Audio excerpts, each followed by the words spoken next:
Hi guys, DevBroz പുതിയൊരു വീഡിയോയിലോട്ട് സ്വാഗതം. അപ്പോൾ നമ്മൾ ഇന്ന് ചെയ്യാൻ പോകുന്ന സ്റ്റൈലിസ് ആണ്. അപ്പോൾ സ്റ്റൈലിസ് സിമ്പിൾ ആയിട്ട് പറയുകയാണെങ്കിൽ നമുക്ക് ഫോണിലൊക്കെ ടച്ച് ചെയ്ത് യൂസ് ചെയ്യാൻ പറ്റുന്ന ഒരു സിമ്പിൾ പെന്നാണ്. അപ്പോൾ ഇത് മെയിനായിട്ട് ഉപകാരപ്പെടുക നമ്മളെ ഈ ഫോണിലൊക്കെ ചിത്രം വരയ്ക്കുന്നവർക്കാണ്. അപ്പോൾ വീഡിയോയിലോട്ട് പോകുന്നതിന് മുന്നേ സബ്സ്ക്രൈബ് ചെയ്യാത്തവരുണ്ടെങ്കിൽ ഒന്ന് പോയി സബ്സ്ക്രൈബ് ചെയ്യുക. അപ്പോൾ നമുക്ക് നേരെ വീഡിയോയിലോട്ട് പോകാം. ഫസ്റ്റ് തന്നെ ഗൈസ് നമുക്കൊരു പ്ലാസ്റ്റിക് പെന്നാണ് വേണ്ടത്. പിന്നെ നമുക്ക് ജസ്റ്റ് ഒരു നോർമൽ വയർ വേണം. എന്നിട്ട് നമുക്ക് ആ പെന്നിൻ്റെ ലെങ്ത് ഒന്ന് മെഷർ ചെയ്തെടുക്കാം. ഇനി നമുക്ക് ആ വയറൊന്ന് സ്ട്രിപ്പ് ചെയ്തെടുക്കാം. പിന്നെ നമുക്ക് ഈ വയറിൻ്റെ ഉള്ളിലുള്ള ഒറ്റൊരു കോപ്പർ വയർ മതി. അതൊന്ന് നമുക്ക് ജസ്റ്റ് കട്ട് ചെയ്തെടുക്കാം.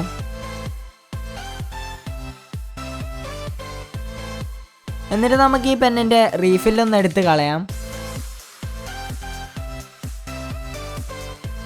പിന്നെ നമുക്ക് നേരത്തെ എടുത്ത കോപ്പർ വയറിൻ്റെ എൻഡ് ഒന്ന് ജസ്റ്റ് ബെൻഡ് ചെയ്ത് കൊടുത്തിട്ട് ആ പെന്നിൻ്റെ ഒരറ്റത്ത് കയറ്റിയിട്ട് കൊടുക്കാം.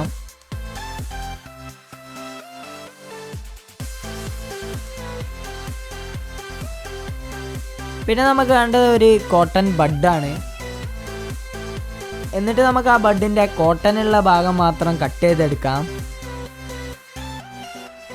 എന്നിട്ട് നമുക്കതെടുത്ത് പെന്നിൻ്റെ ടിപ്പിലൊന്ന് വെച്ച് ഗ്ലൂ ചെയ്ത് കൊടുക്കാം.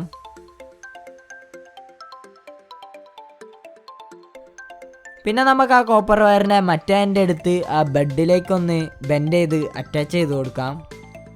ഇനി നമുക്ക് ഈ ബഡ് ഒന്ന് ജസ്റ്റ് നനച്ച് കൊടുക്കാം. അപ്പോൾ നമ്മൾ ഈ കോപ്പർ വയർ ആഡ് ചെയ്തത് എന്തിനാണെന്ന് വെച്ചാൽ നമ്മളെ കയ്യിലത്തെ ഇലക്ട്രിക് ചാർജസ് നമ്മുടെ ഈ കോട്ടൺ ടിപ്പിലെത്തിയിട്ട് നമ്മളെ സ്ക്രീനിലേക്ക് എത്താനാണ്. അപ്പോൾ നമ്മുടെ പ്ലാസ്റ്റിക് പെന്ന് വെച്ചിട്ടുള്ള സ്റ്റൈലിസ് സെറ്റായി. അപ്പോൾ നമുക്ക് അതിൻ്റെ വർക്കിംഗ് ഒന്ന് നോക്കാം.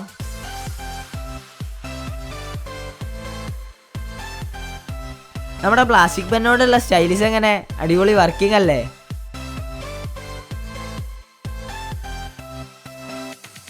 പ്ലാസ്റ്റിക് പെന്നോണ്ടുള്ള സ്റ്റൈലിസ് യൂസ് ചെയ്യുമ്പോൾ എപ്പോഴും നമ്മുടെ കൈ കോപ്പർ വയറിൽ ടച്ച് ആയിരിക്കണം. എന്നാലേ ഉള്ളൂ നമ്മുടെ സ്റ്റൈലിസ് പ്രോപ്പറായി വർക്കാവുക. അപ്പോൾ അടുത്തതായിട്ട് നമ്മൾ മെറ്റൽ പെൻ യൂസ് ചെയ്തിട്ടാണ് സ്റ്റൈലിസ് ഉണ്ടാക്കുന്നത്. അതിനായിട്ട് നമുക്ക് ഈ പെന്നൊന്ന് ഊരി അതിൻ്റെ റീഫില്ലൊന്ന് എടുത്ത് ഒഴിവാക്കാം.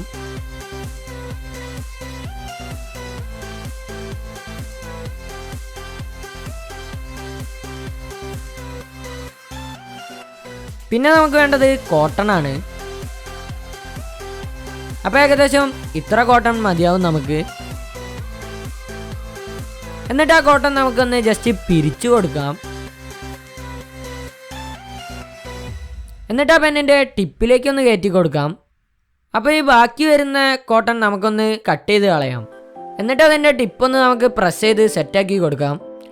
എന്നിട്ട് നേരത്തെ സ്റ്റൈലസിൽ ചെയ്തതുപോലെ തന്നെ അതിൻ്റെ ടിപ്പിൽ നമുക്ക് ഇത്തിരി വെള്ളമാക്കി കൊടുക്കാം. അപ്പോൾ നമ്മുടെ മെറ്റൽ പെൻ സ്റ്റൈലസ് റെഡിയായി.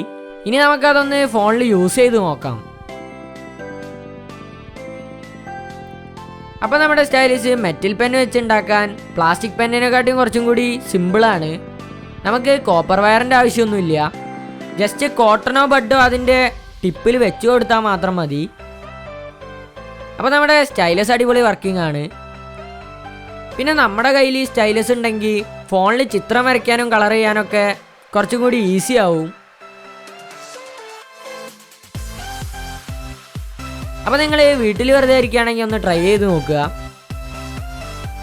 അപ്പോൾ നമ്മളിന്ന് രണ്ട് മോഡൽ സ്റ്റൈലിസ് ആണ് ഉണ്ടാക്കിയത്. ഒന്ന് നമ്മുടെ പ്ലാസ്റ്റിക് പെന്ന് വെച്ചിട്ടും ഒന്ന് നമ്മുടെ മെറ്റൽ പെന്ന് വെച്ചിട്ടും. അപ്പോൾ ഇതിൻ്റെ മെയിൻ വർക്കിംഗ് എങ്ങനെയാണെന്ന് പറഞ്ഞു കഴിഞ്ഞാൽ സാധാ ഫോണിലത്തെ ടച്ച് സ്ക്രീനൊക്കെ വർക്കാവുന്നത് നമ്മുടെ ഈ കയ്യിൻ്റെ അറ്റത്തൊക്കെ ഇലക്ട്രിക് ചാർജസ് ഉണ്ടാവും. അത് ട്രാൻസ്മിറ്റ് ചെയ്ത് ഡിസ്പ്ലേയിൽ തട്ടുമ്പോഴാണ് നമ്മുടെ സാധാ ടച്ചൊക്കെ വർക്കാവുന്നത്. അപ്പോൾ ഇവിടെ എങ്ങനെയാണെന്ന് വെച്ച് കഴിഞ്ഞാൽ നമ്മൾ പെന്നാണ് യൂസ് ചെയ്യുന്നത്, മെറ്റൽ പെന്നാണ്. അപ്പോൾ ഈ മെറ്റൽ പെന്നിൽ കൂടെ ഇലക്ട്രിക് ചാർജസ് പോയിട്ട് നേരെ ഈ കോട്ടൺ ടിപ്പിലെത്തും. അപ്പോൾ ഈ കോട്ടൺ ടിപ്പ് വെച്ചിട്ട് നമുക്ക് ഫോൺ യൂസ് ചെയ്യാൻ പറ്റും. അപ്പോൾ ഇത് പിന്നെ നമ്മുടെ പ്ലാസ്റ്റിക് പെൻ ആയതുകൊണ്ട് നമ്മൾ ഇവിടെ ഒരു കോപ്പറിൻ്റെ വയർ കൂടി ആഡ് ചെയ്യുന്നുണ്ട്.